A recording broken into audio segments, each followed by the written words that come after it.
My name's Amy Cox. Welcome to Arcadia University. I'm one of the hosts of this conference this week, along with the PJSA.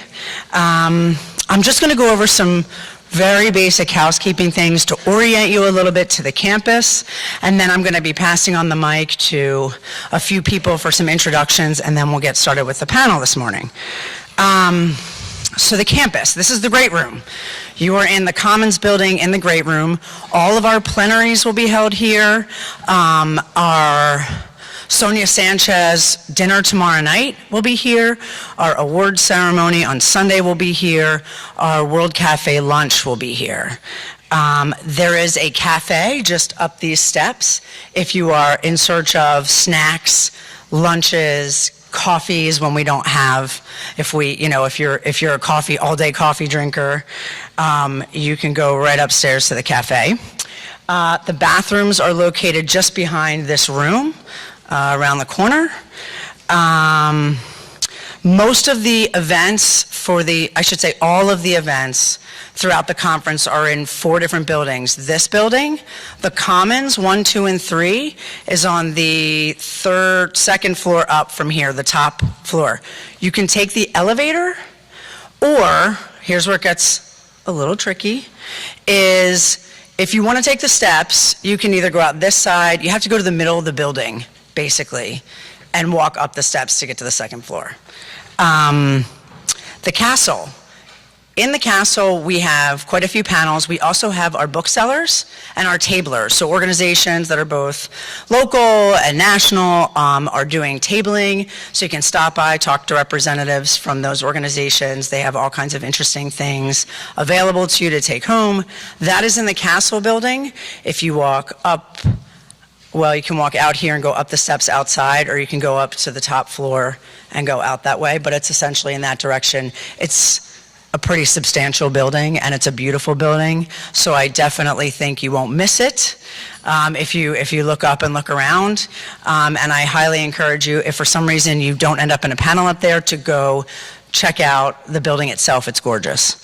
The dining hall is the last building. Oh no, it's not the last building, excuse me. The dining hall is across campus, maybe 5 to 7 minutes the most, depending on how fast you walk.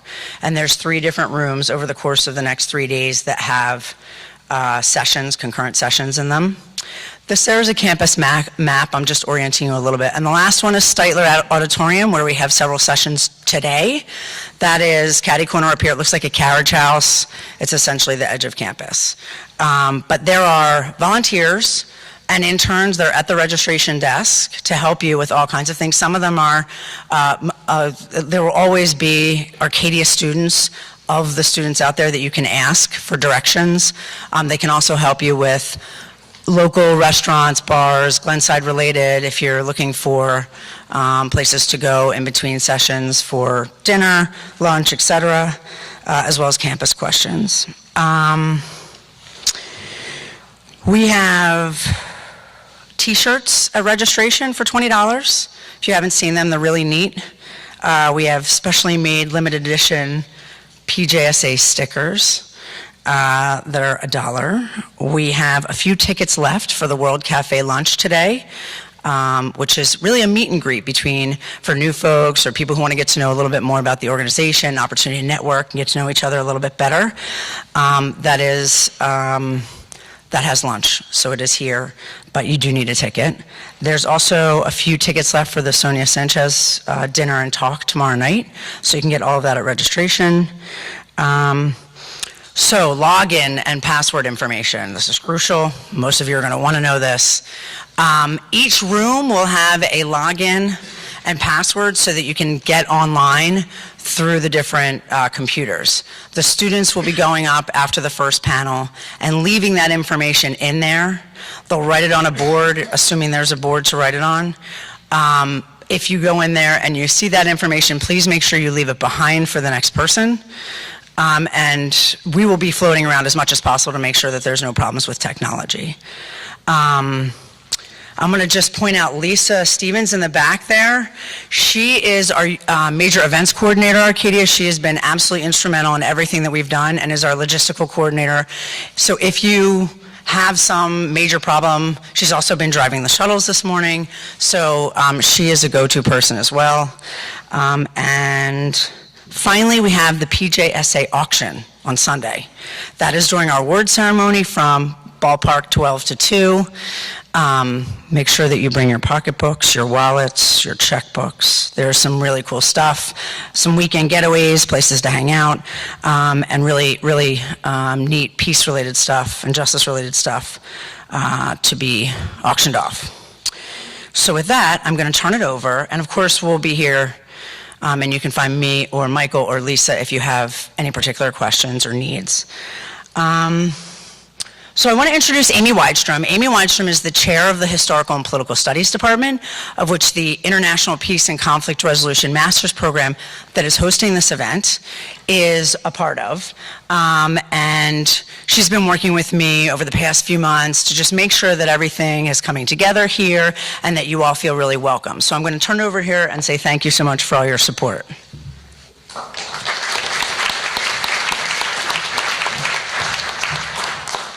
Good morning, friends. How's everyone doing?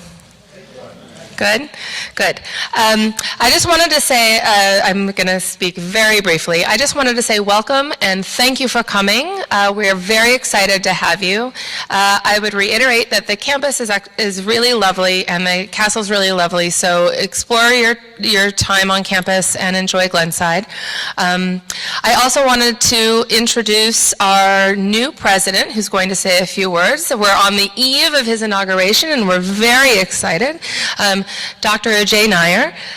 He is very committed to social justice, which we appreciate, and we're working on a number of initiatives around that issue. So I wanted to just welcome him, and thank you all for being here.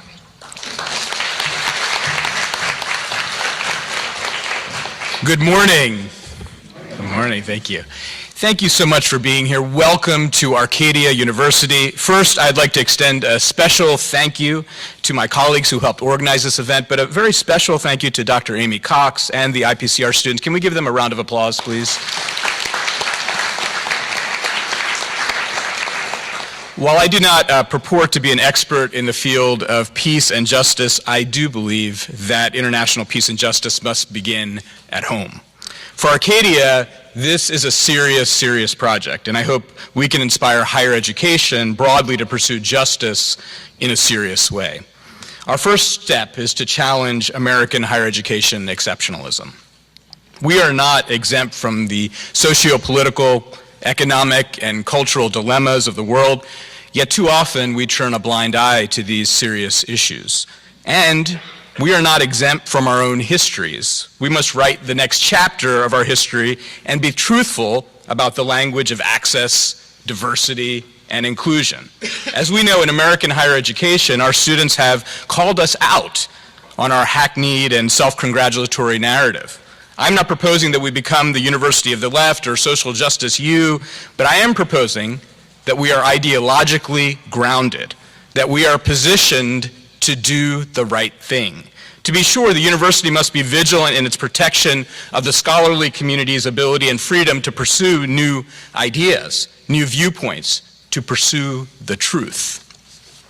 My proposition is that justice should be a goal and priority for higher education, imbued with values that reimagine our roots to a future state, where the paradox of preaching inclusivity and diversity while increasing our exclusivity to soar in meaningless rankings is addressed through a new paradigm of higher education. In our current paradigm, the university cannot be the primary site for effecting positive social change, especially since many of our values push us to educate only a small segment of the community. So it is my belief that our justice work must focus on all of education, not just higher education. We cannot call ourselves community anchors if our ships have set sail with no one from our community on board. As Stephen Metcalf suggests, we must also change our view of society as a kind of universal market, as profit and loss calculators, to community as polis, as bearers of grace, a family, people with inalienable rights and duties.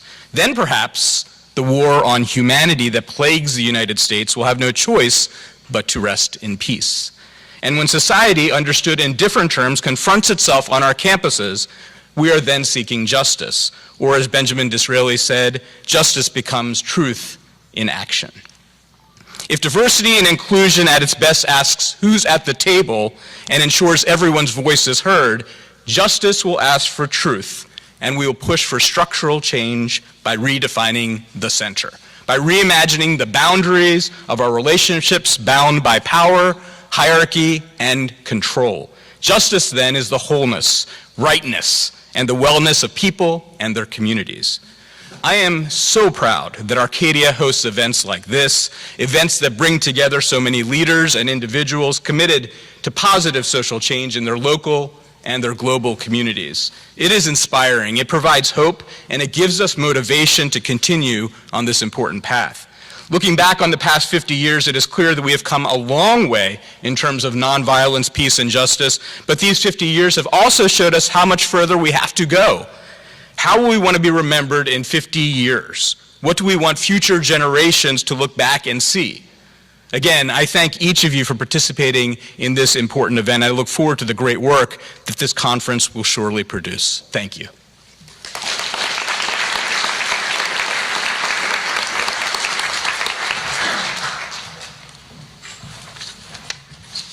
Good morning, everyone. My name is Sheherazade Jafari. I'm a board member of PJSA, and I'm from the School for Conflict Analysis and Resolution at George Mason University. And I have the distinct honor of moderating our opening plenary this morning. The title of the plenary is Bridges to the Future, Strategic Challenges to Movement Building.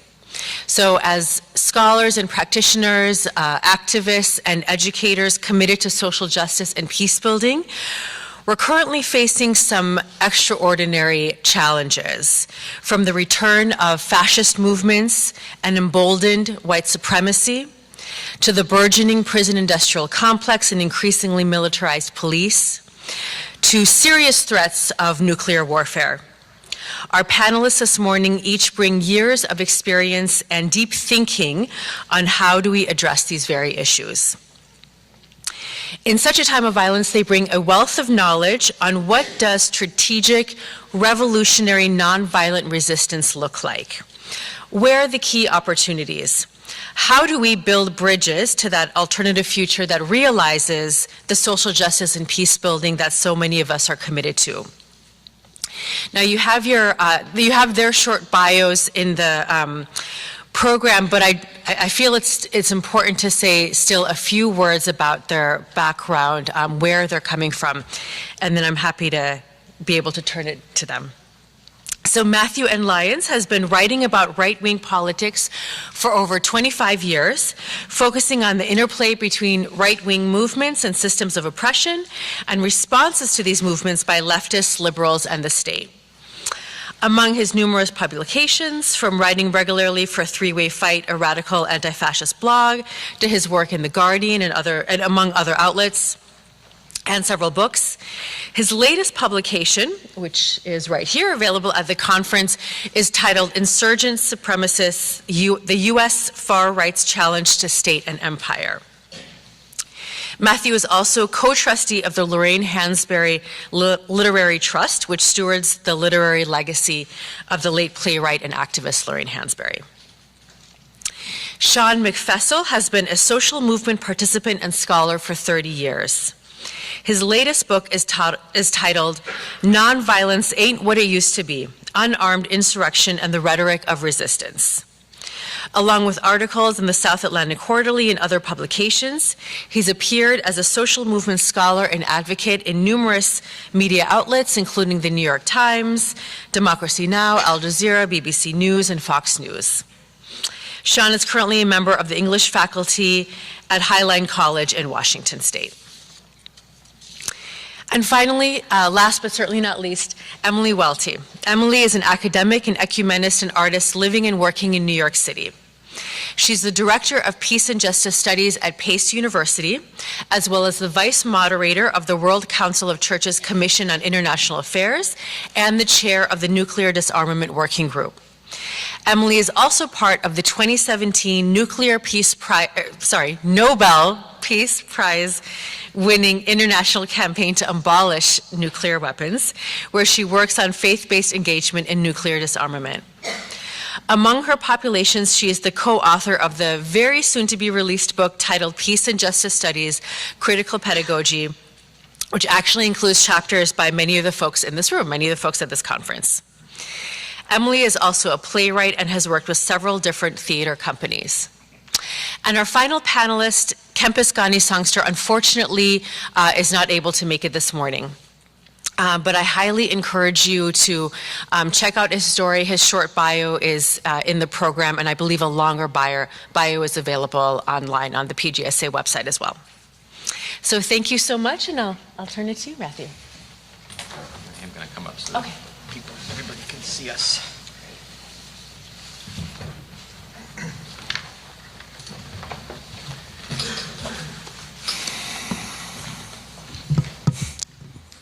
Good morning. Thank you, Sheherazade, for the introduction. And thanks also to, first of all, Arcadia University for hosting this event, to all of the organizers and people who helped make it happen, to my fellow presenters, and to all of you for being here. The theme of this conference is revolutionary nonviolence in violent times. My work focuses on one of the forces in this country that is helping to make these times more violent: political movements of the far right. Far-right movements perpetrate physical violence, threats, and harassment against their opponents and against members of oppressed groups. Far-right movements bolster and intensify institutionalized systems of violence, such as white supremacy, male supremacy, and capitalism.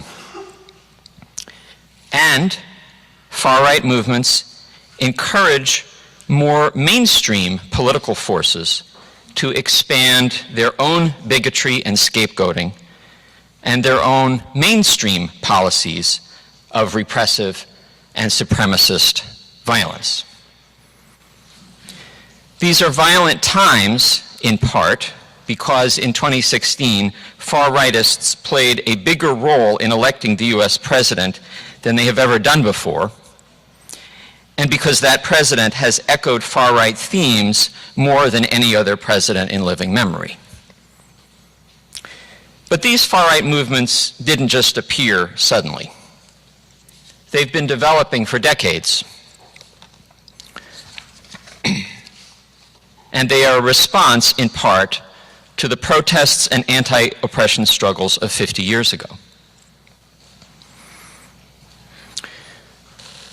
The call for proposals for this conference asked the question, are our notions and definitions of what constitutes violence and nonviolence oversimplified? I want to use that question as a framework to talk about the far right, because I think that many of the ways that we have been taught to think about the far right are, in fact, oversimplified. Getting past oversimplifications about the far right isn't just an intellectual exercise. It's vitally important if we want to develop good strategies for defeating far right movements and good strategies for liberatory struggle. In that spirit, I'd like to offer 5 key points that guide my work and that I think can help us move beyond oversimplifications about the US far right.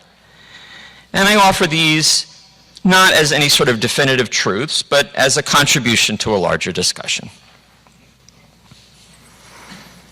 Point 1, the far right includes multiple supremacist ideologies. White nationalism has played a pivotal role in galvanizing far-right activism by telling white people not only that they are superior, but also that they should break with the United States and form an all-white nation.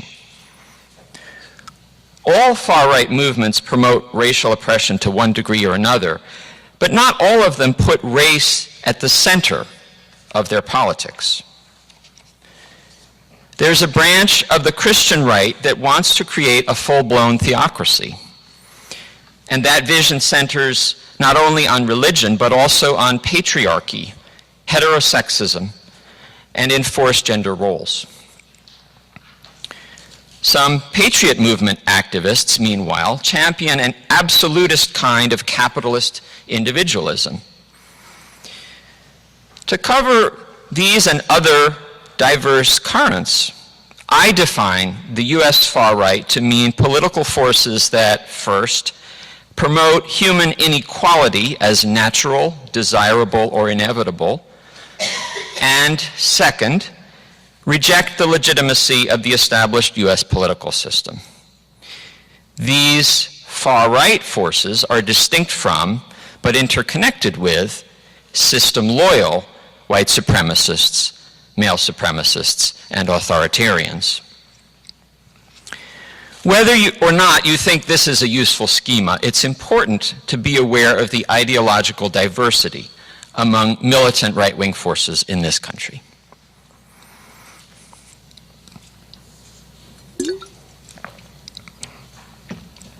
Point 2.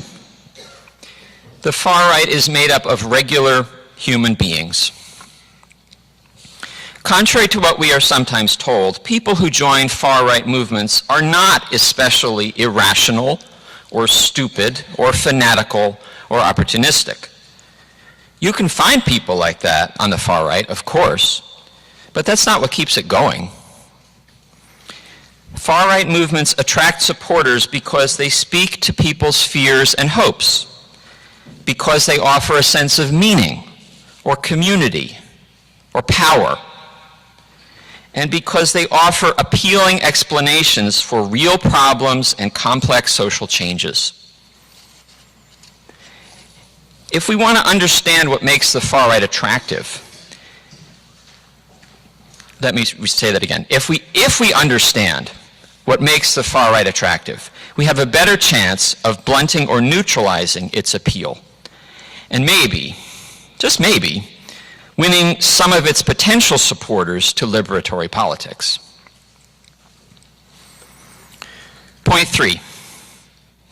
The far right grows out of an oppressive social system. Many liberals and conservatives describe the far right as an extremist threat to democracy. But the US is not and never has been a democracy.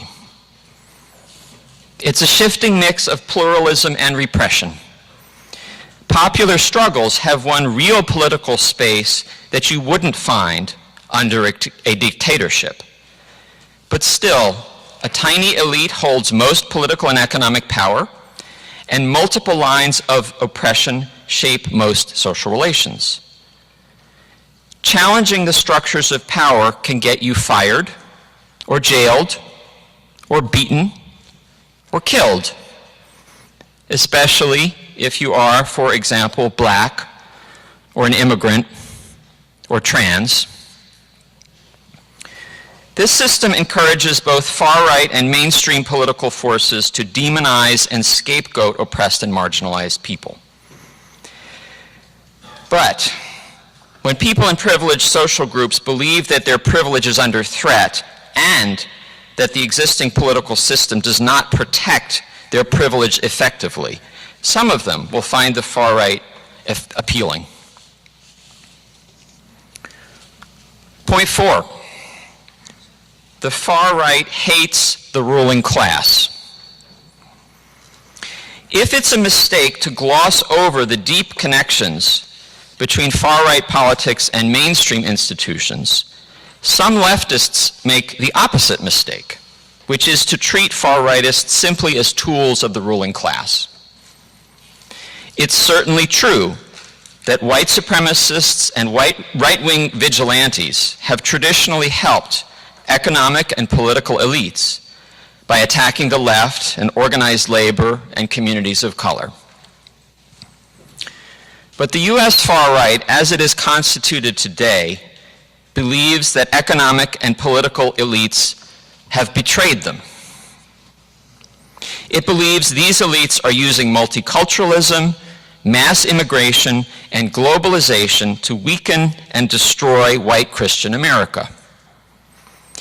This belief feeds on fear of losing privilege, but it also feeds on people's sense of disempowerment, people's sense of being beaten down.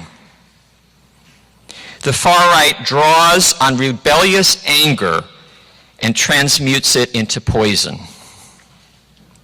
That's why the far right sometimes sounds like a twisted version of the left, denouncing global capitalism or US military interventions, not in the name of justice or human liberation, but in the name of racial purity or patriarchal religion. Hatred of elites has even led some far-rightists to take up arms against the federal government in hopes of inspiring a right-wing revolution. Point 5. Defeating far-right movements and dismantling institutionalized violence are distinct but interconnected struggles. To defeat the far right, part of what we need is broad, inclusive coalitions where there is room for people to act in different ways and with different politics, militant and non-militant, leftist and non-leftist. In these coalitions, as Anti-Racist Action put it in their Points of Unity almost 30 years ago, we need to practice non-sectarian defense of anti-fascists, set aside our differences to support those who are serious about confronting this threat we all face. However, this does not mean that our efforts should be purely defensive, or that we should set aside systemic change in order to defend democracy. Alongside broad coalitions, we also need radical initiatives which target established systems of power and the two major political parties that protect them. In these violent times, when millions of people are angry and confused and frightened, we cannot allow far-rightists to present themselves as the only real oppositional force, the only ones committed to real change. Thank you.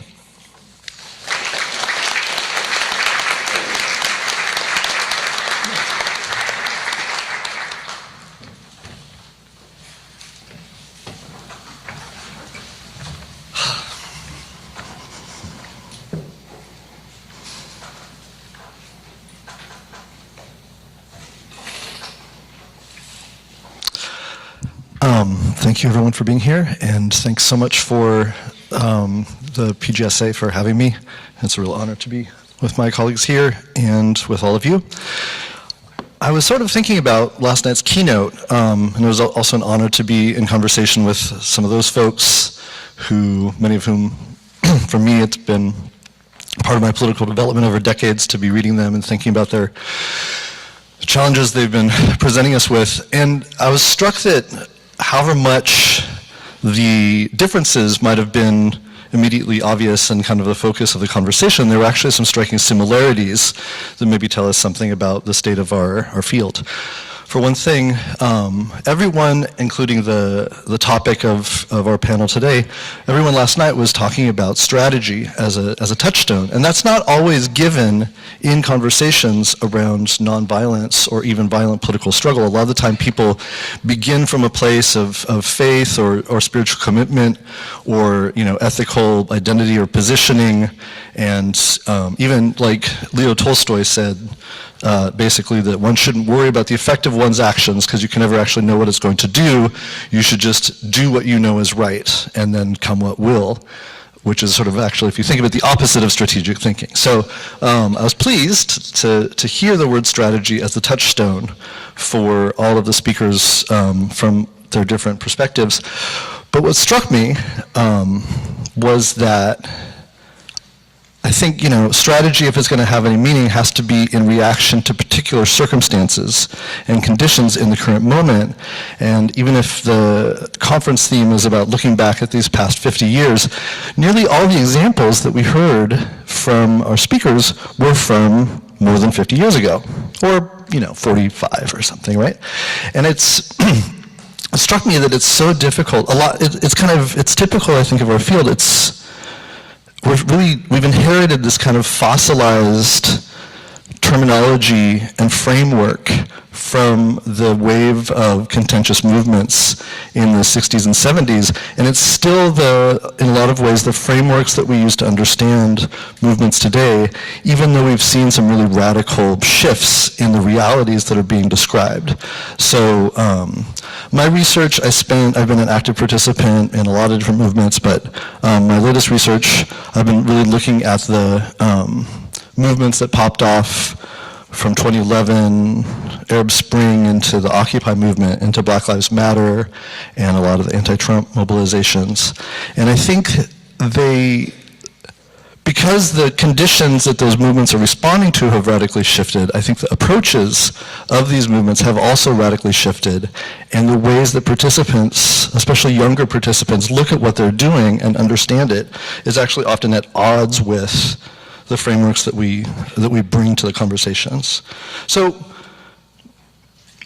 for me, my Bible in understanding social movements is Francis Fox Piven's work and Piven and Cloward's famous book, Poor People's Movements, and they talk about how disruption is kind of the key tool for marginalized people, for poor people, racialized people, queer people excluded from the channels of power. If you don't have sort of, some access to the decision-making channels that are there, the best way to get your voice heard in the world, to have influence, whether it's kind of reforming and having your interests recognized in that, or whether it ultimately could be overturning that in a revolutionary sense, is through interfering with the reproduction of production. It's getting in the way of everyday kind of reproducing itself, right? Making a problem of yourself until you have to be dealt with. And so the biggest change that we've seen over the past 50 years, right? Because you think about 1968, that was before neoliberalism started. In a lot of ways, neoliberalism and this era that we've seen has been a response to the disruptive powers of that era. And you've seen fundamental changes in the way that sort of social control occurs. You have, obviously, this kind of lapdog media owned by very few powers that are often the same powers that own things that they should be critiquing. You have militarization of police and expansion of police powers, penetration into all spheres of life. You have a lot of the means of enacting disruption of previous generations, like, where communities would come together and get in the way of stuff, have kind of been pulled into nonprofit NGO industry where they're kind of accountable to the funding cycle and they have to frame things in terms acceptable to the Ford Foundation. And especially there's a lot of scholars talk about the institutionalization of dissent. So things like labor unions and a lot of centers where movements used to happen, by being kind of formalized, have also lost their disruptive propensity. And scholars Sheherazade and Johnson talk about how we've ended up in neoliberalism, in sort of the last part of it, with a disruptive deficit, a lack of being able to kind of mess with stuff in the ways that gets us what we need. So the thing that strikes me most in looking at movements and talking to participants, I did years of ethnography and talked to maybe 50 participants in social movements, is that their terminology actually is quite at odds with the dichotomy we heard on last night's panel and that we have a lot of the time in our conversations.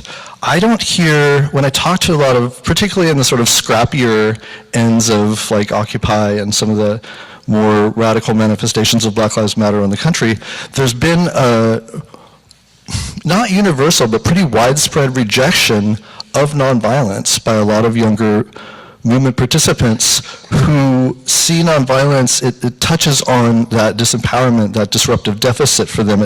It has come to kind of mean the sort of passivity and petitionary politics, where one's asking power to kind of recognize our needs rather than forcing the issue.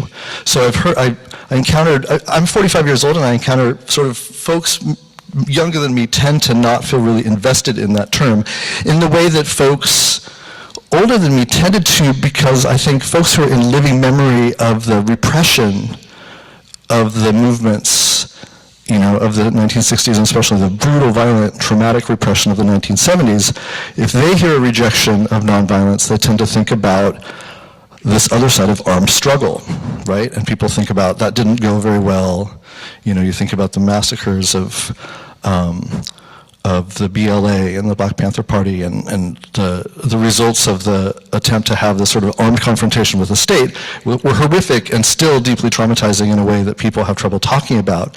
That's what's evoked for a lot of people kind of within living memory of that. So to reject nonviolence sounds kind of insane, but I feel like people younger than me who are a bit farther from that don't associate it with that. They associate it with this sort of institutionalization of dissent, which they reject. However, the same people also, to the same degree, universally reject armed struggle. And the people that I talk to who are really active, say in Occupy Oakland, Occupy Seattle, Black Lives Matter movements on the West Coast, armed struggle was like, would elicit laughter. You know, people would say like, that didn't go very well. You have to be insane to try to compete against the state in those terms.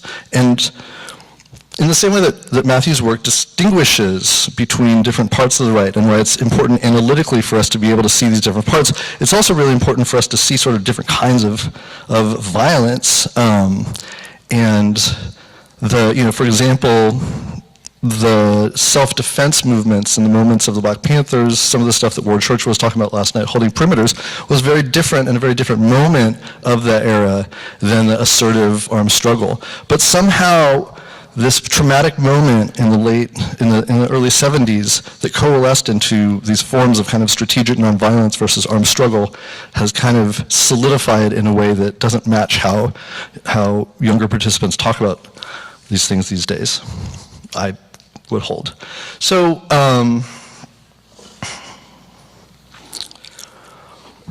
in criticizing this dichotomy, there's a couple things that I want to bring up, and hopefully maybe we can talk about them some in Q&A. One is that I think a lot of the time, I'm actually a rhetorician. I study rhetoric. That's what my doctorate's in, and sort of, meaning making and persuasion. And I think a lot of the time we confuse nonviolence with any communicative public act where we're kind of still talking to each other, trying to convince each other of things, where we're still in conversation. We kind of use those interchangeably. And also, because of that confusion, because of the way that armed struggle was defined as the outside, we think of violence as meaning brute force, something without, it's not even trying to talk to somebody, you're just giving up on having a conversation. I think that's a really terrible mistake for us to make, because first of all, as a lot of strategic nonviolence proponents remind us, nonviolence can be coercive. Nonviolence is not necessarily trying to talk somebody into something. Sometimes you're trying to block somebody and force an issue.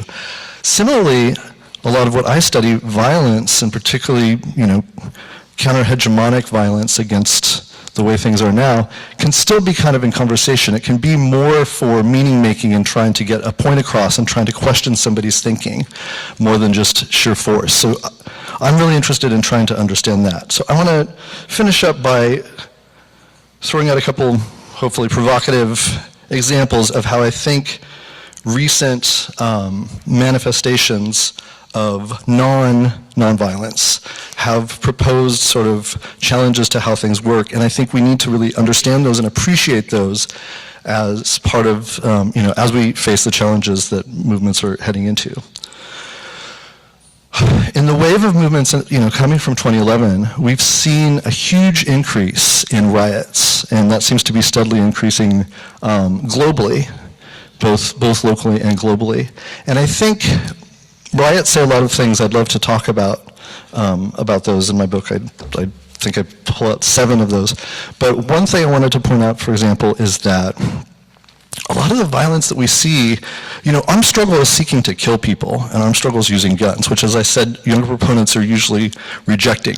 Riots nearly never target people, especially anti-capitalist riots is kind of what I'm talking about.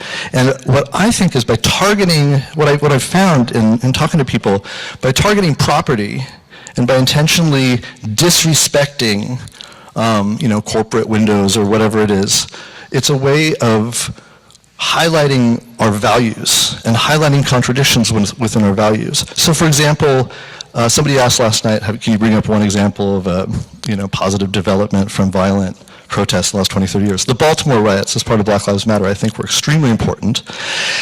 And for those of you who may not remember the story, Freddie Gray was arrested by Baltimore police, thrown in the back of a police van, and when he got out of the police van, his spine had been broken, and he died a short time later. There were a couple weeks of nonviolent protests in Baltimore that got basically no attention. They got basically no coverage. A few local people talked about them, but hardly on the local news.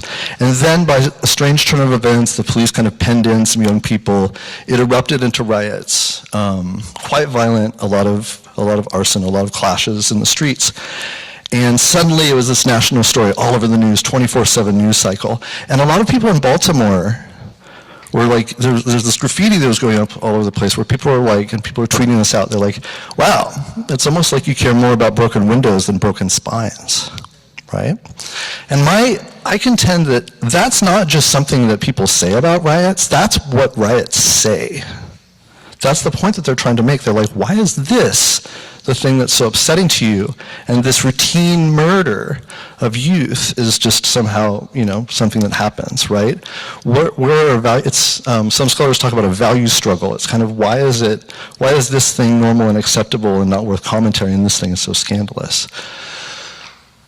Another thing that I get into, the neoliberal state a lot of the time works by this sort of projection that don't even try it. It's kind of omnipotent, it's omnipresent. Anything we say in here is going to be heard by 200 cell phones, and the NSA can crunch it or whatever. And riots work to sort of show, and I think we found this really powerfully in the wave, again, the end of the Occupy movement, as it got really scrappy into Black Lives Matter, that there's actually still room to act, that the state kind of has limits, and that there's still room for agency when people are upset. So again, I think it's a mistake to think of violence as this inarticulate brute force that's against, that's not even trying to change how people think. A lot of the time I think it's the most eloquent means that people use in social movements to make those, and we need to understand that. The thing I want to wrap up with would be, it was referred to last night by Lord Churchill, another example of sort of productive non-violence that's happened in movements lately, and I think it's very much in response to Matthew's work, is I looked at the movements from 2011 against, global capitalism and against neoliberalism.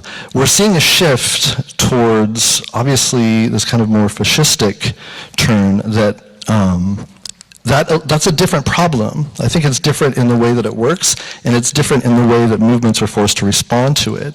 So anti-fascist violence, Antifa, is going to be of a different logic and a different valence than anti-capitalist violence. So for example, Lord Churchill mentioned last night, Cornel West actually was very, very, very opposed to a lot of the anti-fascist protests at a certain point, and then when he went to Charlottesville, he said, we would have been killed like cockroaches, us protesters would have been killed like cockroaches if it hadn't been for Antifa's employing violence, employing force to defend the protest. But I think more important, is sort of on this communicative tip for us to understand, is that anti-fascism, again, similarly to protest riots, isn't primarily targeted at inflicting, injury or certainly anything like death on its targets. Nobody has been killed by Antifa violence in the United States that I've heard about. What it does is it's a very effective way of undercutting fascist appeals. It's a way of, so fascism is kind of I would say fascism is kind of a one-trick pony. The appeal to it is when people feel vulnerable, when people who are used to privilege feel weak and compromised. Fascism, you think of the image of fasci, the bundle of sticks, and it's saying together, alone you may be broken, but together we are strong and you will never be broken. So it's a promise, it's a politics that promises invulnerability. It's like we can get rid of those people, but it's going to keep us safe and strong. And so Antifa violence has very effectively undercut that appeal by showing vulnerability of all these people. So for example, Richard Spencer was going around college campuses talking about how the United States should be a white ethno-state, obviously entailing massive ethnic cleansing genocide. And he said, I don't know how many people follow this, but he said earlier this year, he's retiring. He said, quote unquote, it's not fun anymore to go around preaching that the United States should be or a section of the US should be an all-white nation. It's not fun anymore because his vulnerability was shown up by violent anti-fascist opposition that, played the bluff of the vulnerability that he was promising his followers. And so we saw the alt-right movement and a lot of the movement that was ballooning and exploding in 2016, early 2017, it's kind of got deflated, and a lot of that is owing to violent anti-fascist mobilization. So I want to kind of end with, I know I've gone quite late on my time, I just want to end with a challenge that it's I'm noticing that the heir to nonviolent direct action and a lot of the means of enacting social change, one of the trickiest things about our moment is that the places where that knowledge and those practices are popping up most, contradictorily, are not necessarily nonviolent, even if they're enacting those dynamics and this knowledge from what we study a lot of the time. We actually see it in a sort of violence, but maybe not the kind of violence we expect. Thank you very much.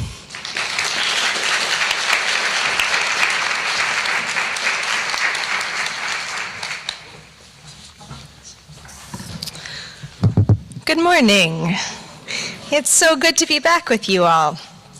I think I am here this morning to be the case study of what some of the strategic challenges in a particular nonviolent movement, though that might be a funny way of describing ICANN, is. And the good news is I am a case study of the last 2 years. So the International Campaign to Abolish Nuclear Weapons is a global movement. It's an umbrella organization, actually, that has chapters all over the world. And our central objective has been to pass a treaty at the United Nations, the Treaty on the Prohibition of Nuclear Weapons. So we've been working both at a grassroots level and also at the very highest levels of international diplomacy in the streets and also at the UN. So this treaty was negotiated in March and July of 2017. It opened for signature and ratification almost exactly a year ago, and as of this morning, we have 19 ratifications and 69 signatures. So that is exciting news for the world. When we reach 50 ratifications, the treaty will go into effect and become an official part of international law. So I think what's interesting, because I am a rule follower, except for the moments when I am strategically not a rule follower, I believe in following all of the rules until you want to principally break the rule. So I took the title of the panel quite literally, and so I'm going to offer you 3 strategic challenges that we have faced to movement building in ICANN, and also reflect a little bit on how we have addressed those challenges.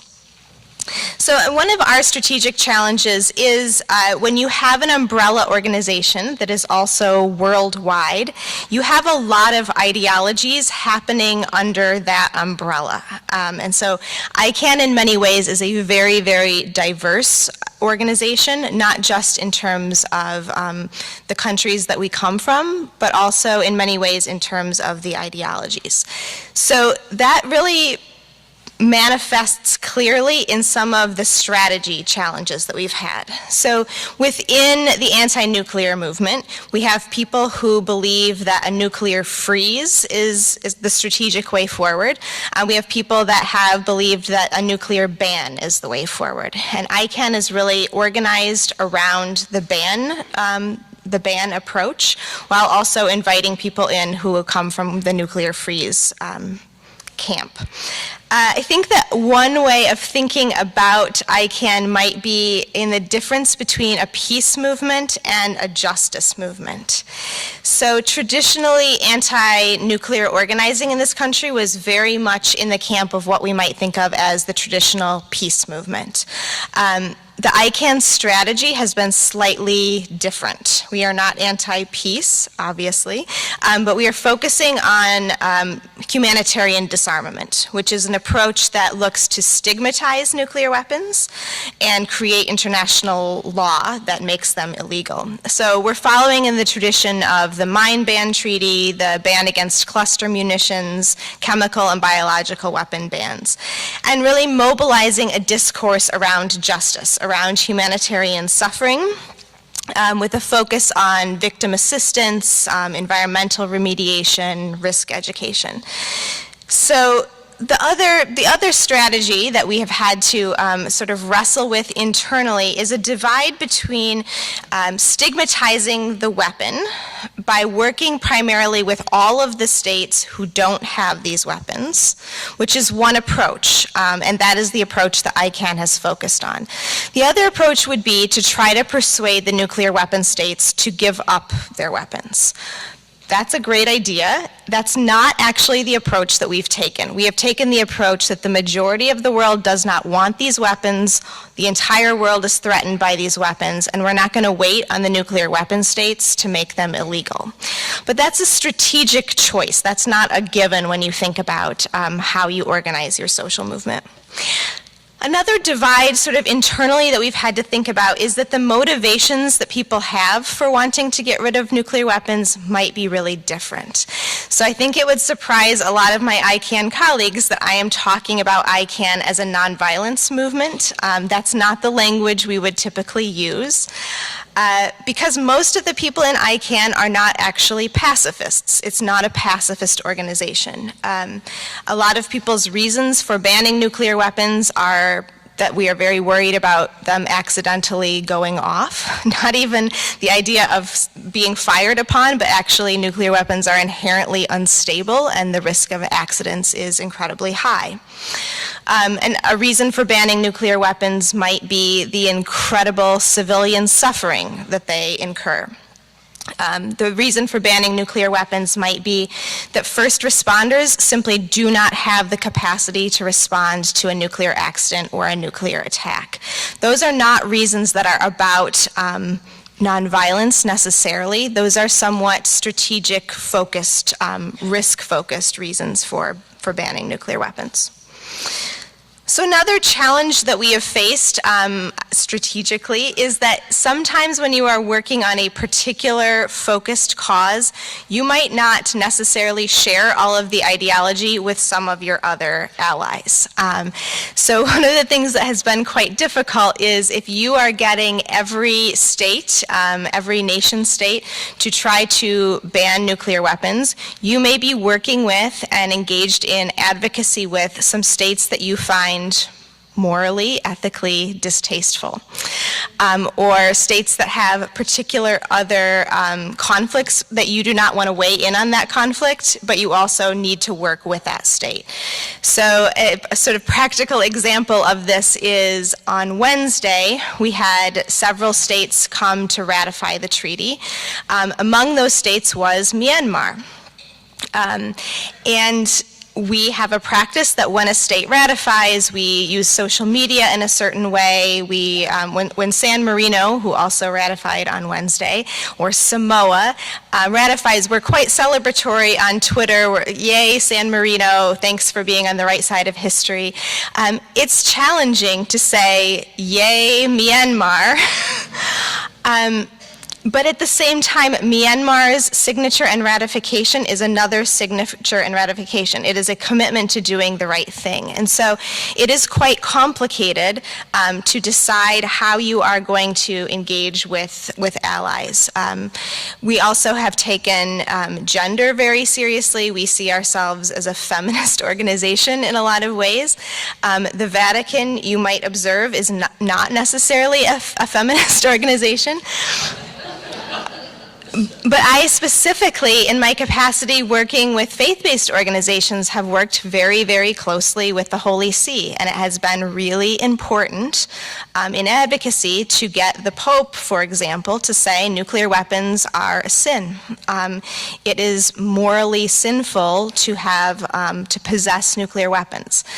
For millions of Catholics in the world, it matters what the Pope says, and to have the Pope make a statement like that really matters. It is not for me in my meeting with the Pope to also work on gender at the same time, but it's complicated, right? In my own sort of female body, I am also being in the space, but I'm also having to decide what is it that we're working on right now, and that's been really complicated. Another practical example of that is the day at the General Assembly that it was voted to actually have this negotiating conference. North Korea voted in favor of having this conference, which was a really good thing.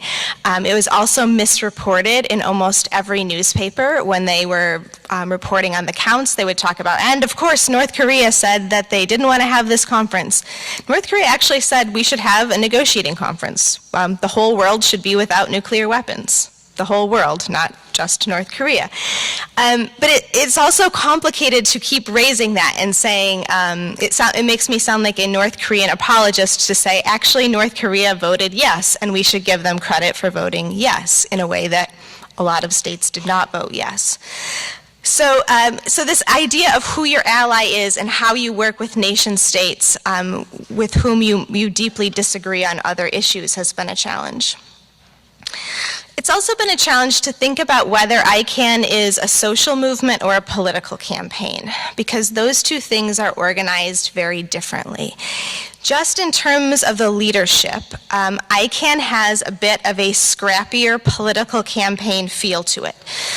We are not making consensus-based decisions. There's a secretariat that has representatives from several different organizations, but it's not as diffuse, it's not as consensus-based as I think a lot of anti-nuclear movements have been before. Also, we strategically do not take positions on some other issues. We work from a place of talking about the interconnectedness of issues, but one of the things we have not done is take a strong position on nuclear power. Because to do that would actually change the focus from the issue of banning nuclear weapons. For me as an individual, for me as an environmentalist, I don't support nuclear power. But for me, operating in my ICANN capacity, ICANN does not have a position on nuclear power. So I think as an individual, some of these things feel quite difficult and ethically complicated. From an organizational standpoint, these are strategic choices that are being made. So here are some ways that we've addressed these challenges. One of them is by really talking in broad ways about connecting commitments. I think the concept of intersectionality has been very powerful for thinking of a movement like ICANN. We are thinking very carefully about gender, for example. Indigenous rights have been a really critical piece of the way that we've conceived what we're doing within ICANN.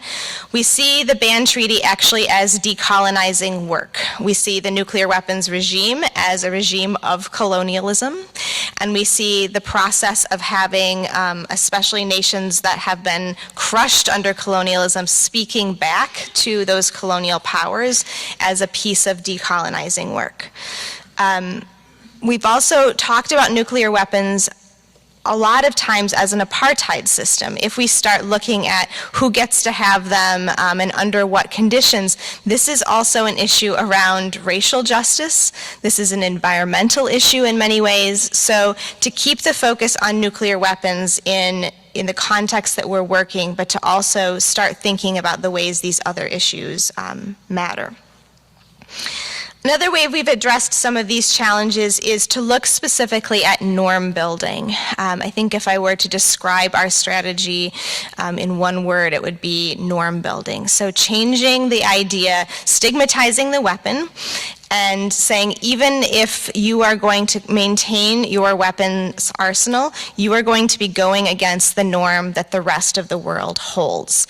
And that is a powerful strategy. That is the strategy that has been used for something like landmines. So even though the United States has still not signed the landmine treaty, and I don't think that that is imminent, functionally speaking, the United States is following the landmine ban treaty. So this kind of international norm building has had success.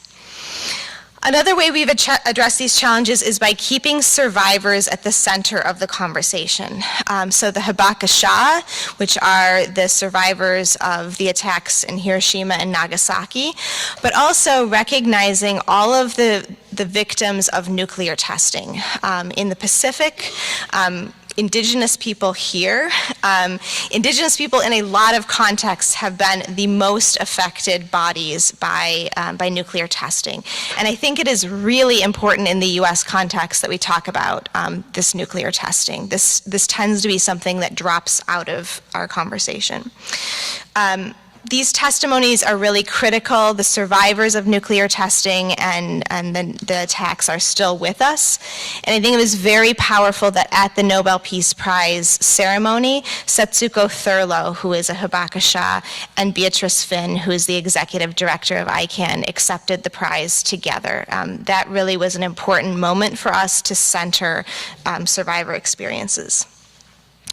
Another approach that we've taken is this bridge between the international and the local. We are working on a very international issue, but trying to think about what this looks like in local contexts. Whether that means here in the United States, having individual cities declare themselves to be nuclear free, working on divestment campaigns in individual contexts, in individual universities, looking at where your university's money is invested.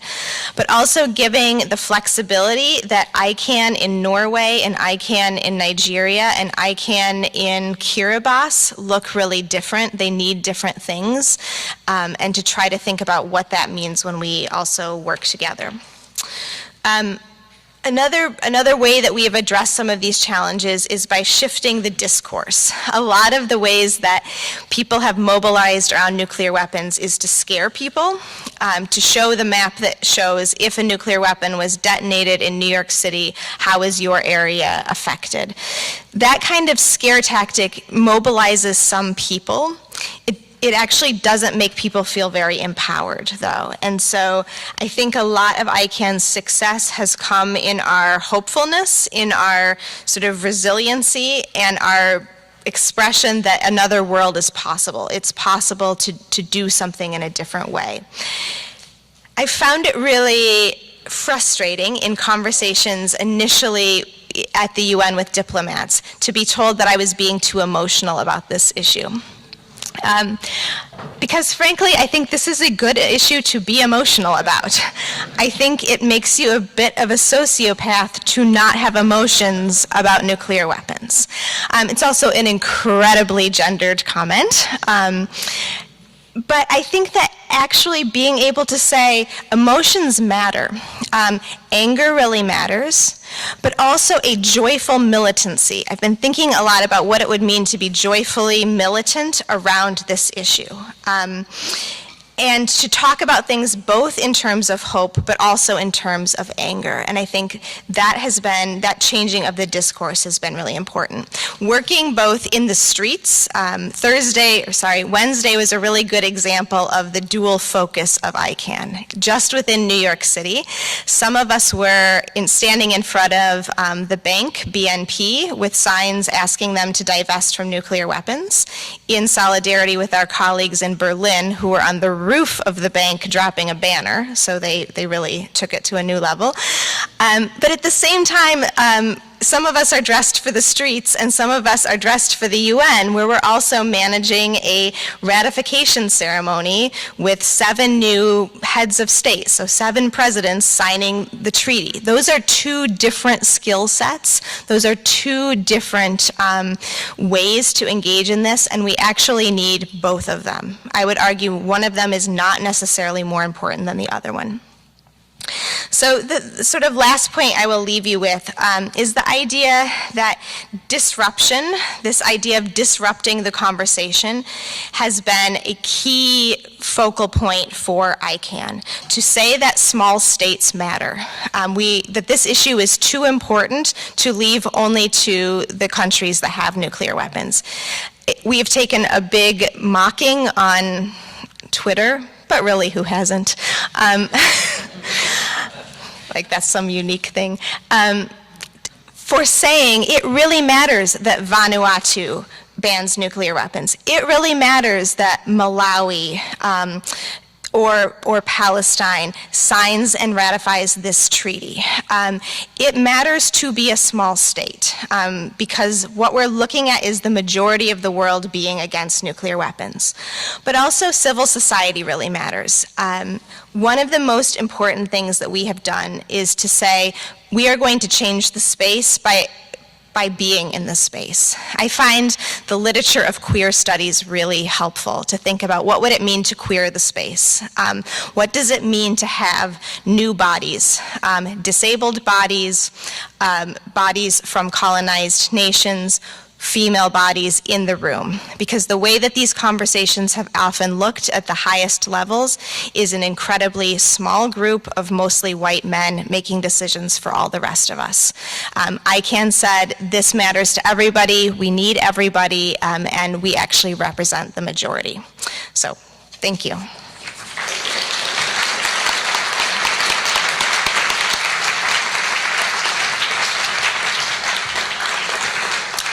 Thank you all. Thank you so much for your everything that you've given us to think about and now talk about. We have some time for discussion.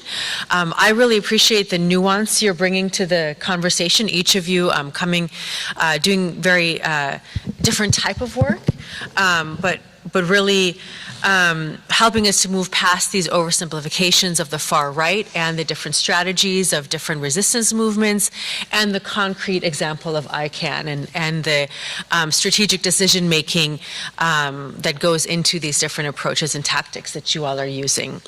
So we now have a good chunk of time actually for questions and discussion. So is there a mic runner? How do we do this? I see a few hands. Okay, awesome.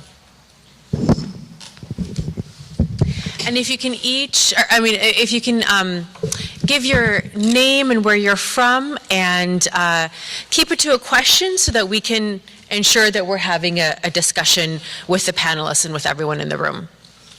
Hello, my name is Joe de Rivera from Maine, from Clark University. Question for Emily. Can you describe the resistances that you have to overcome amongst the smaller countries, the ones that you'd think would jump right on? Sure, yeah. So I would say colonialism. I would say colonialism, and I would also say the structure of international aid and the way that countries that provide aid that have nuclear weapons may go to smaller countries and lean on them and say that your vote on this issue will be dependent on our support for you in other ways will be dependent on your vote on this issue. So I think that's a real struggle, and needing to get regional alliances to support one another. So for example, if we're looking at the Pacific, there is already a nuclear-free Pacific zone. And in many ways, a country like Fiji can go to a smaller country and say, as the Pacific, we are acting together. The Pacific is an interesting example because the movement against nuclear weapons in the Pacific has always been an anti-colonialization movement. The movement has been the nuclear-free and independent Pacific movement. So the most powerful kind of resistance to colonial pushback has been regional groupings and groups of states pushing back together. But people think it will be so easy for a small country to say, we don't have nuclear weapons anyway, and we would never be developing nuclear weapons, so it's easy to sign and ratify this treaty. But behind closed doors, we know that a lot of these countries are getting a lot of diplomatic pressure put on them. Hi, this is for Shon. My name is Lucy Duncan. I work for the American Friends Service Committee, and I live in Philadelphia. I want to ask about language, because I think that the way that the left or radicals frame things really matters, and our using the language of the people who would oppose us is really dangerous. So I would assert that using the term riot instead of uprising is very, very problematic, and it's contextualizing these very powerful efforts at disruption in the terms that our opposition would use. I would also say that we as practitioners of nonviolence need to be saying very clearly that civility and our obsession with civility is actually dangerous, and that we need to say that property disruption in a society obsessed with capitalism and property is actually part of our language of nonviolent direct action. And we need to be very explicit about that. So I want to challenge you and ask you about the way that we speak about what it is we're talking about, and even to say that that is violence is actually, I think, a problematic statement. Thank you. Excellent points. So as far as riot as a term of stigma, it's really contextual. I've certainly come across that a lot of times, and a lot of people disavow that term. It's also not always so, and it's also used as a sort of, like, in the body of scholarship, a lot of which is certainly questioning that stigma. It's used a lot of the time to describe, collective action involving the things that I'm talking about. In what I'm focusing on, it's basically clashes with police and public property destruction, which sometimes it's used and sometimes the term is rejected as a stigmatizing one, but I think more often than not, it's just sort of seen as a descriptor to distinguish from when there's not that kind of stuff. So it's a tricky thing, and it's audience contextual. I might be using it a bit provocatively in this context, and I might not if I was talking to, like my senator or something. But I think it's a good point, and one to be wary of in different contexts, but I think it's also it's hard to replace it as a descriptor. Your point about civility is extremely important. I think Stephen Salaita has been doing incredible research, both joining his scholarly work about Native American genocide, the ongoing, continual, present Native American genocide, and the connections to the discourses that he sees the Israeli state employ, and that it's not a coincidence civility and civilization and civilizing are all the same root, and it may well rely on the same logic. So it's a dangerous term, particularly because, it's a criticism that I have a lot of traditional nonviolence discourse, that it begins with an exclusion, right? It's like, well, those people aren't reasonable, so we can't even, let them in the conversation. We can only have the reasonable people inside, and I think civility very often does that. So, the notion of civility has that risk, so I think it's very good to be cautious about that and critically question it, even though it's kind of hard to do away with. The last one I think is the most difficult. There's one participant in Occupy Oakland that I talked to that was really helped me understand things a lot, and she said she went to this panel where somebody was saying, a panel on this sort of topic where somebody was saying, sometimes people will say, oh, it's just property destruction, you're not hurting lives, so it's not violent. But she's like, it's kind of silly. Like, if you're in a situation like this, I mean, like I brought up the Baltimore riots where there was a lot of the CVS up in flames and clashes with police, for example. I mean, it feels a lot like most things we would call violence. I think what's interesting is the long-standing debate about what is violence or not is often kind of a stand-in for the deeper question about, are we talking about hurting life or not? I think part of this thing that I get into, and I can't get into it now because I'll go on for an hour, but I think inherent in, you go back to John Locke, and inherent in the sort of foundational ideology of liberal capitalism is that there's a sort of rough equivalence between one's property rights and one's body in the category of self. And so you find passages in John Locke all the way up to Ayn Rand, and you just find it throughout a lot of foundational, a lot of sort of ideological works around liberal capitalism, that you have this equivalence. And I think that rather saying, oh, it's not violence, because you're not going to convince people who the burning CVS isn't violent, Like, I think that's kind of a losing strategy that radicals use a lot. I think it's basically in the ideology that radicals don't see it as that, and liberals do, because it's inherent. That equivalence is inherent in liberalism.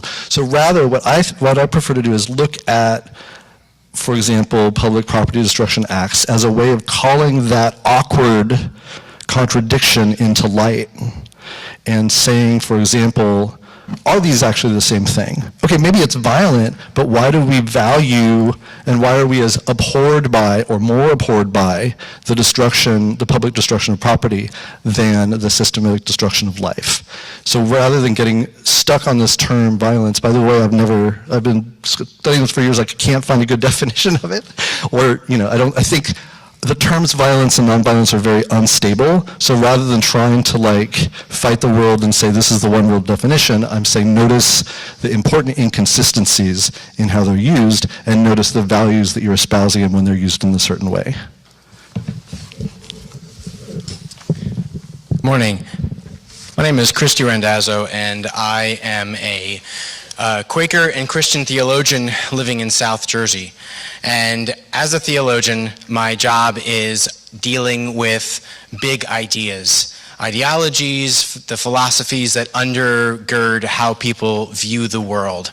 And a lot of my work has been built around the idea of trying to undermine a lot of the hegemonic ideologies of Christian theology, to sort of break in and crack in ways of reimagining who God might be that will serve people who aren't white and cis and everything else.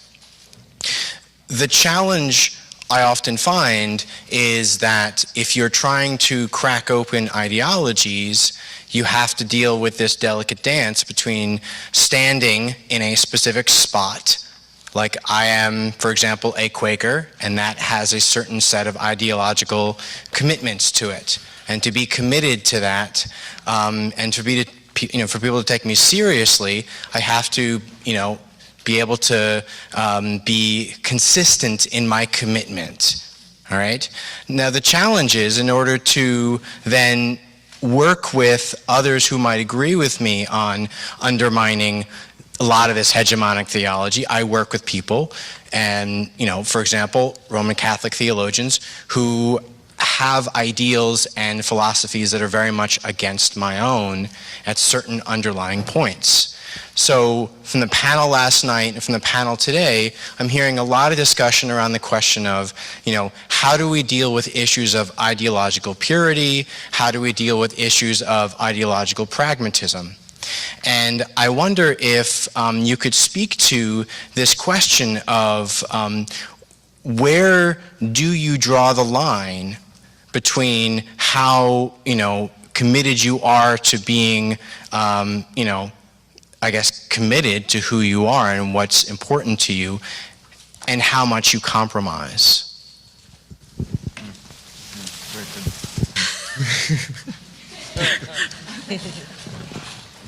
What do you want to?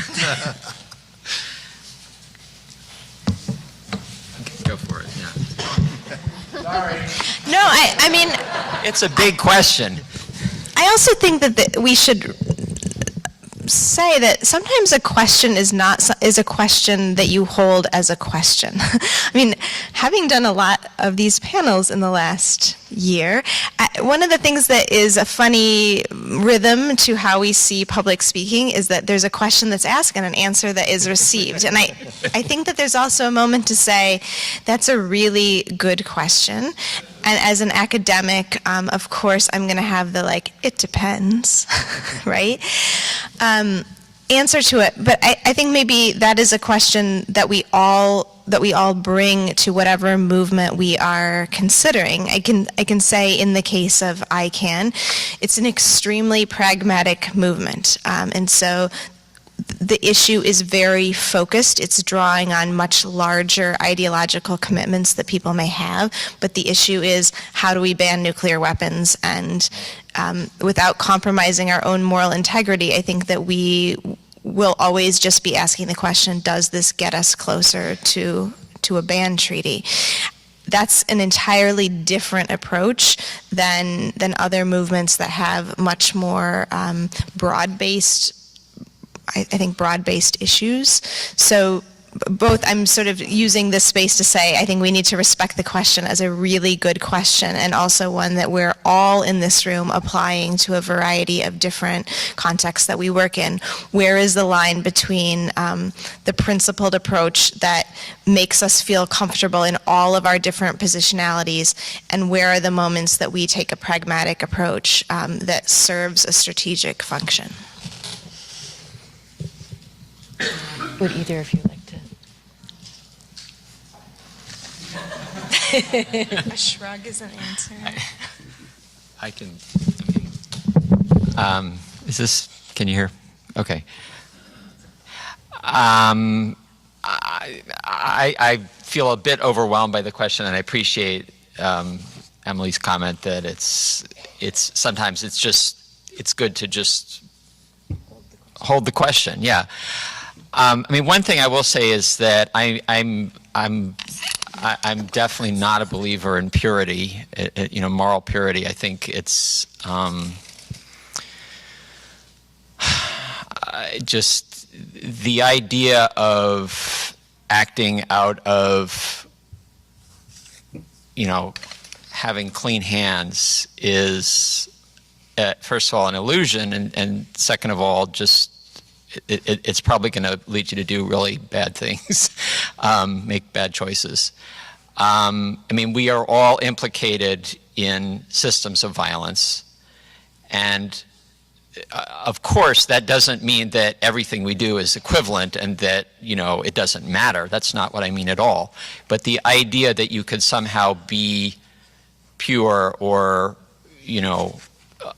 outside of that I could be outside of, my life, my upbringing, my, the ways that my consciousness have been shaped for better and for worse, that's just not, that's not a useful way to approach politics. And I don't mean that that's what you were saying, but that's just one of the things that comes to my mind.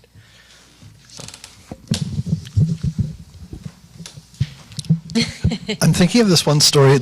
I'm usually frustrated in the left how unstrategic we are with our thinking, so this is sort of a refreshing change, but I think I might offer the other side. I'm thinking of this one example. I was facilitating a General Assembly in Occupy Seattle, and we were rotating, or I was sort of facilitation, I wasn't on stage, and we were kind of rotating through different people who were interested in being up front and kind of, guiding the conversation. And that day we had a person who, I won't get into specifics, but was of like a number of very marginalized entities. Here's somebody who's not in an empowered position in pretty much any sense in society, and they were taking the stage. And it also, so I was sort of helping them prepare and everything. And then also somebody came up and they're like, so the Steelworkers Union is coming by today. And like some hundreds, there's a steelworkers function up the street, and some hundreds of steelworkers were gonna kind of drop by Occupy to see if this was kind of, what they're about. And several people were like, this is not really the best time for that person to facilitate. And, made a pretty pragmatic argument that the steelworkers were not going to see themselves in this event with this person kind of as the face of it. And just whatever, I happened to be in a position to kind of end up making the call, and I was like, too bad. And I think a lot of people, I probably lost some political allies at that moment, and I think there's this, maybe still a strong argument to be made that that was like a anti-strategic, unpragmatic decision in terms of growing the movement with people who were, had some social power. Shutting down the ports can be an important thing to do in movements, for example, and labor relations. A lot of people see labor as central, but I think at the moment that, the reason I made that call was at the moment that we were at, it was about constituting a subject and defining the movement. It was actually about carving out a collective identity, and to say, not only to that person, but all the people who are looking at that person, that they're not as important in that movement, gives a character and an identity to the movement that would have, catastrophically narrowed it. And so being a bit sort of like unstrategic and unpragmatic by more narrow definitions made a lot of sense for that reason. So I just think that that to me is like, I'm still maybe accused sometimes of being unstrategic in those moments, but I think you just want to think, what am I doing right now? If I'm part of constituting an identity, like that's the thing that I'm doing, and I should prioritize. If I'm trying to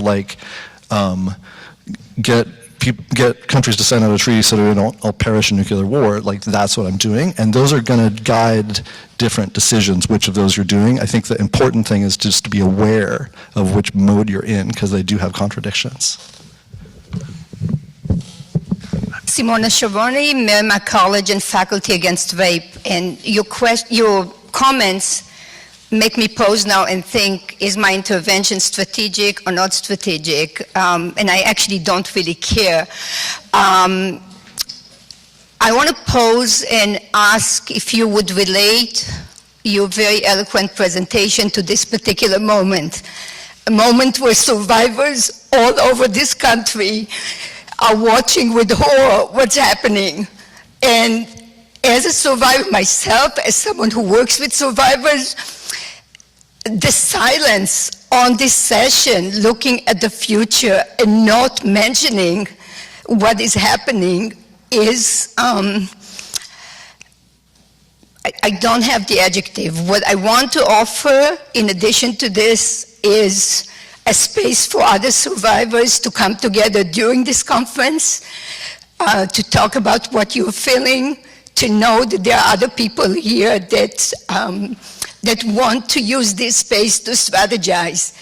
I think that the master's tools cannot dismantle the master's house. We could be brilliant in analyzing other movements in a different place and at a different time, but if we're not able to grapple with the urgency of a particular moment and recognize that there are people reeling in this room and not even mention that this is happening, then we are actually engaging in violence, albeit non-violently.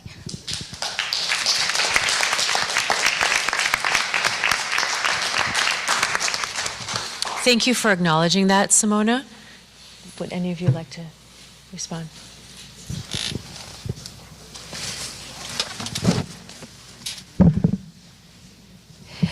I think it's very important to think about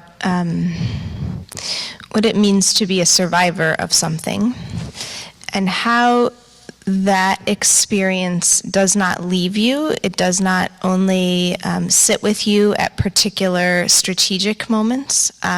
It is the day in and day out experience of something. And so I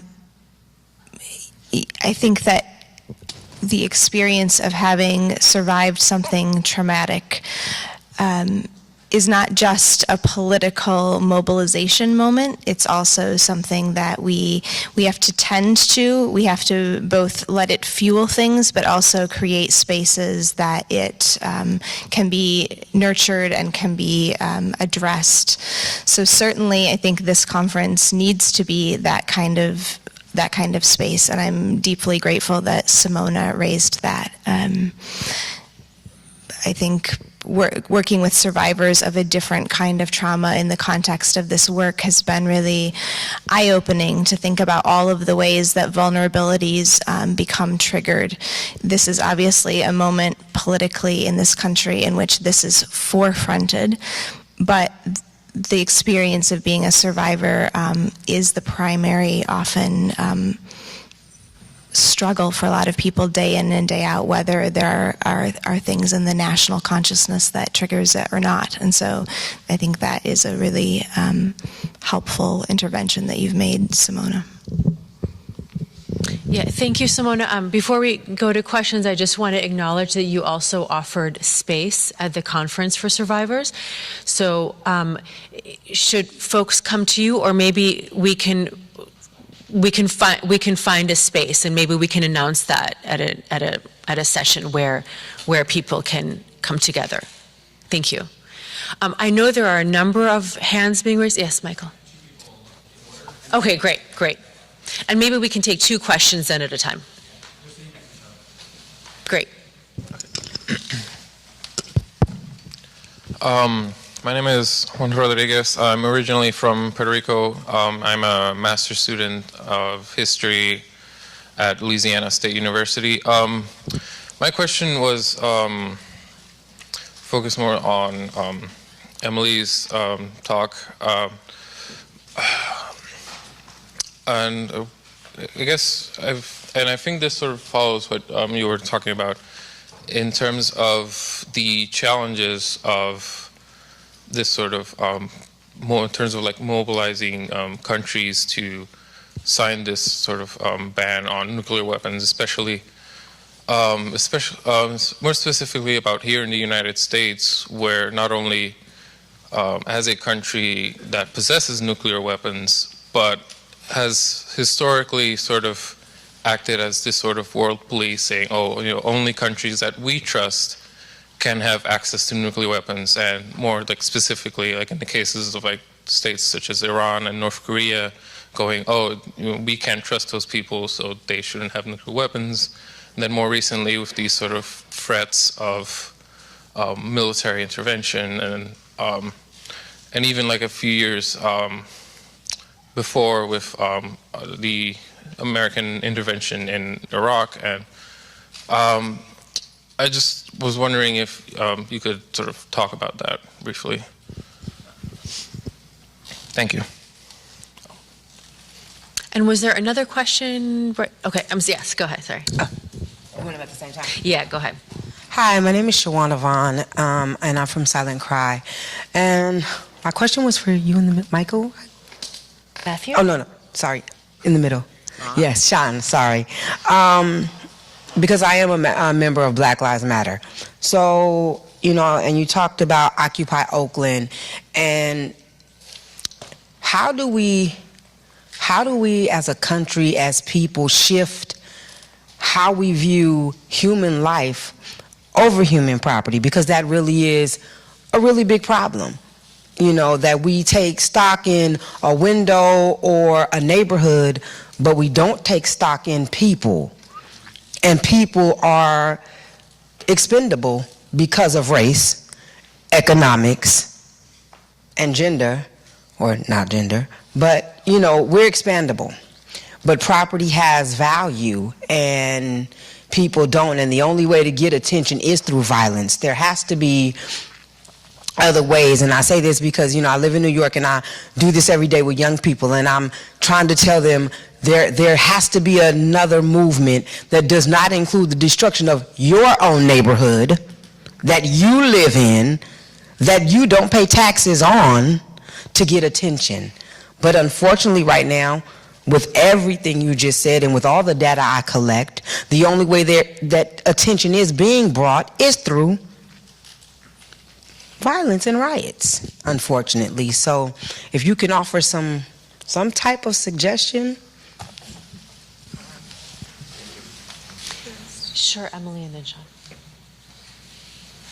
Yeah, so this question of who gets to have nuclear weapons and who decides, I think is also strikes right at the heart of the arrogance of the logic behind nuclear weapons, because frankly, if you think that some country should have nuclear weapons, then maybe every country should have nuclear weapons. And so one of the things that when skeptics will say that what we're doing is idealistic or based in a sort of wrong logic. My argument is also, if you think that nuclear weapons are such a critical part of international strategic architecture, then maybe we need to distribute one to every single country. Because otherwise, I think you need to admit that we are making decisions about safe hands for nuclear weapons and unsafe hands. And the most compelling intervention throughout all of the negotiations came from South Africa that said there are no safe hands for nuclear weapons. If nuclear weapons are unsafe for one country, they're unsafe for everyone.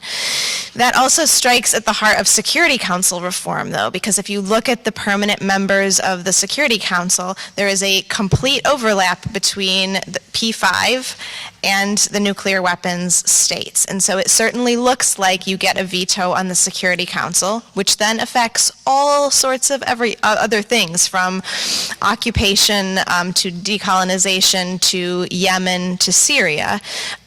So trying to dismantle this logic and arrogance around what the safe hands are for nuclear weapons, I think the logical conclusion is there are no safe hands for nuclear weapons, and no one having them is what we need to aim for. But until that time, it is quite arrogant and actually illogical for the United States to decide we definitely can't have DPRK having nuclear weapons, when DPRK is like, right, we will sign this treaty. We would also like the United States to not have nuclear weapons. Just from a purely logical standpoint, they are acting in a logical way. It's quite shocking to me when we see these depictions of North Korea being somehow like logically unrational, when actually they are a very rational actor on this issue.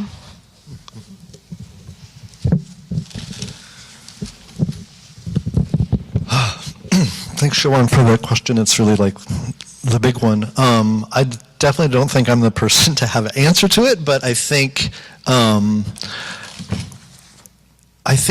we have really powerful answers that we may not have looked at enough if we look at what people have already been doing recently under these circumstances. I think there's a film that I hardly hear anybody talk about that's one of the most important films for anybody like interested in social change, interested in peace and justice, called Whose Streets, that I really heavily recommend.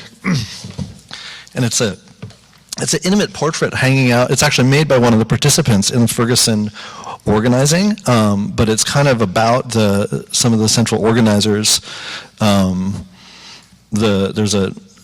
Anyway, it's the personal lives, and also you can really kind of see the outlook and the political analysis of some of the people who are organizing. They're all really young, majority queer, just like amazing folks. I think the decisions that were made in that movement, by appreciating them and thinking about how brilliant the decisions were made and how they fit the context and what that shows us about our context, is the best way for us to figure out what to do next, to kind of unpack the things that have just happened and see what's still the same, what's still new. And I think one of the most moving things that's not actually talked about that much in conversations about Black Lives Matter was the choice to kind of dispense with and criticize directly respectability politics. And so, like a lot of people, I saw a lot of commentaries even kind of near the beginning where people are like, oh, Michael Brown's not really the best role model. Seems like he actually might have smoked pot.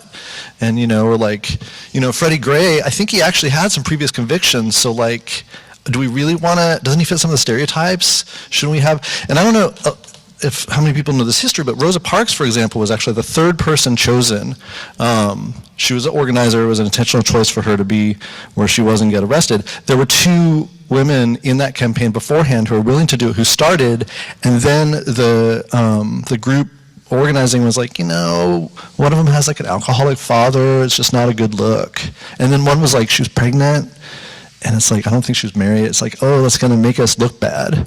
And the problem, it's again one of these questions, like strategically, okay, I see why that would make sense in the moment, but then it also has these longer term effects about who is that movement representing and what kind of message, and the kind of like taking on some of the blame for racialized capitalism and inequality that happens in those decisions ended up, piling up over decades and decades and playing into the attack on black youth especially, right?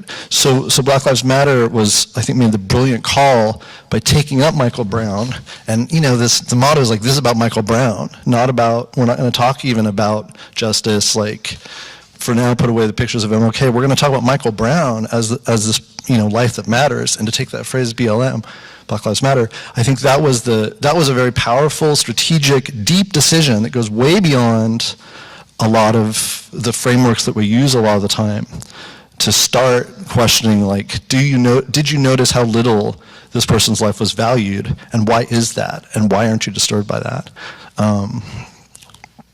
So I think I think that the best answer I think we can find for that question is looking at what people have actually been doing and pausing for a second and being like, wow, did I actually notice how smart that was? It may not have all our answers, but it probably has a lot more than, sticking to our frameworks we've had forever. Hi, I'm Mark Lance from DC. This is for Michael. I was a little concerned about your strict dichotomy between the far right and then the power structure. And while certainly I see an important distinction between the kind of ongoing neoliberal core of capitalist government, military intelligence, and the far right of either of the sorts you talked about, it feels to me like that kind of leaves out the Trump-Pence regime, who firmly have their base in the white supremacist and Christian supremacist parts of that movement that you were talking about. Strategically, I was just reflecting on the fact that a few months ago, we mobilized 10 to 15,000 people to chase Kessler and 24 Nazis out of DC, and yet today the Trump regime is confirming a Christian supremacist rapist for the Supreme Court. And that makes me think that we ought to be thinking about anti-fascist action as maybe focusing a little closer to the center than your talk suggested, and to own that some of that center is pretty directly fascist. Wait, I know there are a couple folks here who've been waiting. Let's maybe take two more questions right now and then back to our panelists. What were you pointing at? Two here, and Polly, I know they've been waiting for a while.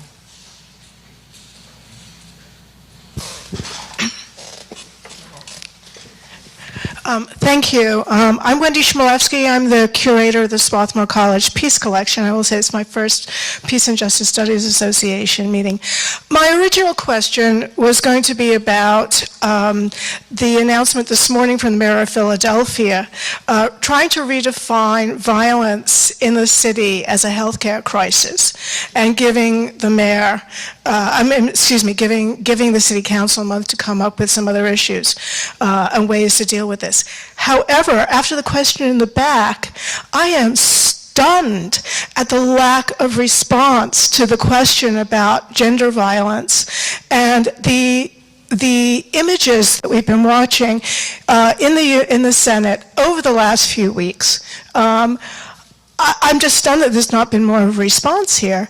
And it's not just that it's about the U.S. Senate and the politics in the United States. This is a worldwide gender issue of violence, and our need to respond to it, especially in an organization that talks about peace and justice. This is an issue that's a worldwide issue of believing women, of gender violence against women, of sexual violence, And I'd just like to hear, I'm hoping the issue raised again. I think it's wonderful to have a space set aside for survivors, but I'm expecting people to respond to it and maybe talk about some ways that people can respond, whether it be here, people here or people out in the larger world. Would you mind handing the mic to folks? Hi, Linda Groff from Los Angeles. I have a strange question in that I've done future studies as well as peace studies for years, and I see that part of the appeal apparently of the right wing might be that we're now moving into an age with robotics, automation, and where jobs may be threatened more in the future and replaced, and that some of the anxiety people at the right are feeling is about whether they're going to have a job in the future. And I guess I want to challenge the peace studies movement to start looking at some of these issues also, because in issues of whether we're going to have to move towards a guaranteed minimum income, and that then people are going to have to totally redefine their sense of self-worth. It's not their job, but what they can contribute and give back to society.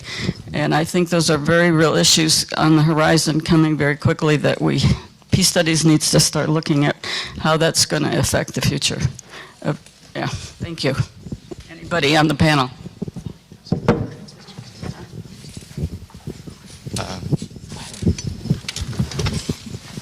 Thank you, everybody, for raising those questions and points. And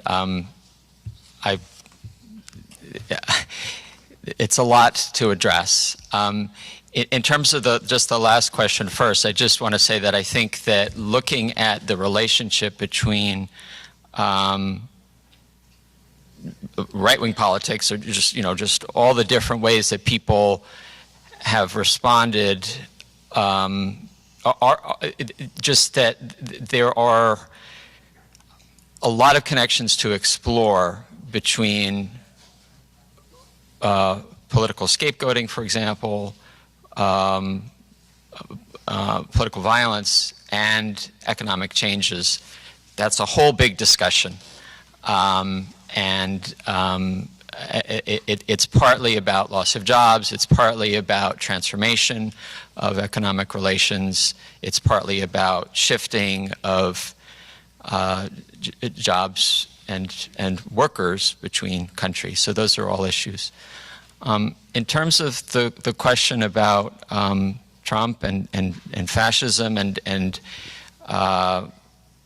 just the relationship between the far right and sort of the people in power, let's say, a lot of my work is focused on the dynamics of the interrelations between the far right and mainstream forces, which I tried to touch on that in my talk without going into a lot of detail. And just conscious of the time, I can't go into detail now, really. There's a whole chapter in Insurgent Supremacists about the relationship between the far right, as I define it, which includes those who regard the U.S. political system as illegitimate, and Trump, both the Trump campaign and the Trump presidency. I think that's a very important and complex relationship to explore. The support that Trump has received from the far right is extremely important. At the same time, a lot of these forces have been very unhappy with what they see as his capitulation to mainstream conservatism. And then in terms of the issue of gender violence and the sexual violence or sexual abuse that has been on the forefront of the news with the Brett Kavanaugh hearings, and just the whole background of months and years of reporting and failure to report about sexual abuse. I see that it is clearly a very important issue that it's important to address just in understanding the nature of our society. Because I mean, my work focuses on the far right, I look at that particular angle on those conversations, and one of the ways that I think the far right has had an important impact has been in terms of promoting violence against women. And that's a way that there's been actually some real changes for the worse.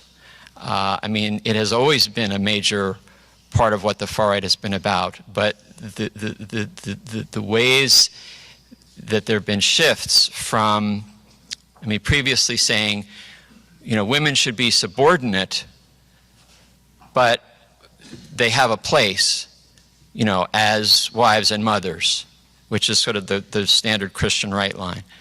With the alt-right, there's been a shift to saying basically women have no place, women should have no voice, and women should simply be subjected to sexual predation. And I mean, it's really just kind of mind-boggling. I certainly don't want to say that the far right is responsible for, you know, bringing us Brett Kavanaugh or something like that. I mean, that he is an embodiment of, you know, just so much of what maleness is in this society that has nothing to do with, you know, right or left. I mean, there's all too much of that on the left and the center as well. I'm going to stop here. Emily? I feel like it might be important to observe something about silences, institutional silences and personal silences. Because on one hand, while I want to say it is absolutely critical for this conference to address what is happening right now and what the experience of survivors is right now, I also want to say that I don't necessarily feel entirely comfortable as a survivor being expected to say something about my own experience on this panel. So what I want to say specifically as a survivor to survivors is that while we should also be forefronting this in all of our conversations, you don't have to talk about this. This is not the day that you have to talk about this. So it is true that I did not talk about this. But I also want to create the space that if you need today to not talk about this, that's also okay. And a personal silence around this issue is different than an institutional silence. PJSA as an institution should absolutely be talking about this. But I also don't know that I would have felt entirely comfortable, with all due respect to my other two panelists, saying, here are two white presenting men. I want to hear what they really think about this issue. I want them to stand as allies, but I also don't necessarily need to be told anything at this particular moment. And coming from my own experience, I'm not ready to talk about this in a room full of people that I mostly don't know. So I felt the need to kind of have an intervention around what silence might look like personally and also institutionally, and say, absolutely, it may be we need to have a quick board conversation about how to create some institutional space specifically around this issue. But I also want to say to survivors, you are not expected to perform your own experience for people, not today, not any day, regardless of whether you're sitting here or you're in the hallways or you're in the classrooms or you're in the streets. Thank you.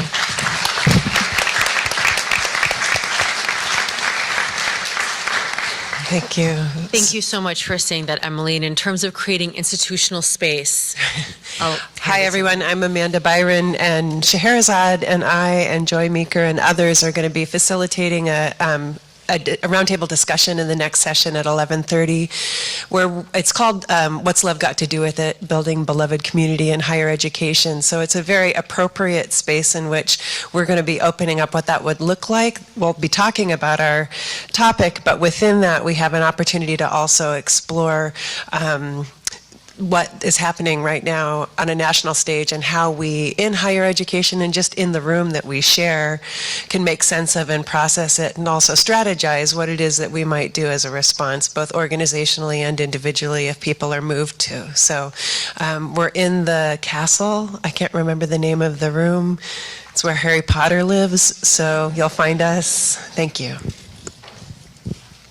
Great. I also feel the need to say, as someone who represents the organization or the association, that in our board meeting yesterday, prior to this plenary, we did spend a significant portion of that board meeting specifically trying to create guidelines, policies, and measures to proactively address this, and also, sadly enough, reactively address these issues as they're raised to us. So I agree that there is no space for institutional silence, and as much as board meetings and board operations are kind of opaque by design, I'm trying to open that opacity a little bit and say that we are working through this. Myself and other board members are certainly open to suggestion, open to conversation about this, but as much as you can kind of trust the process and the slow movements of boards of directors, we are doing our best to work on this proactively. Great, thank you, Michael. I'm conscious of time. I know that folks need to get to the next session. I know there are a lot of hands up, so I really, really apologize.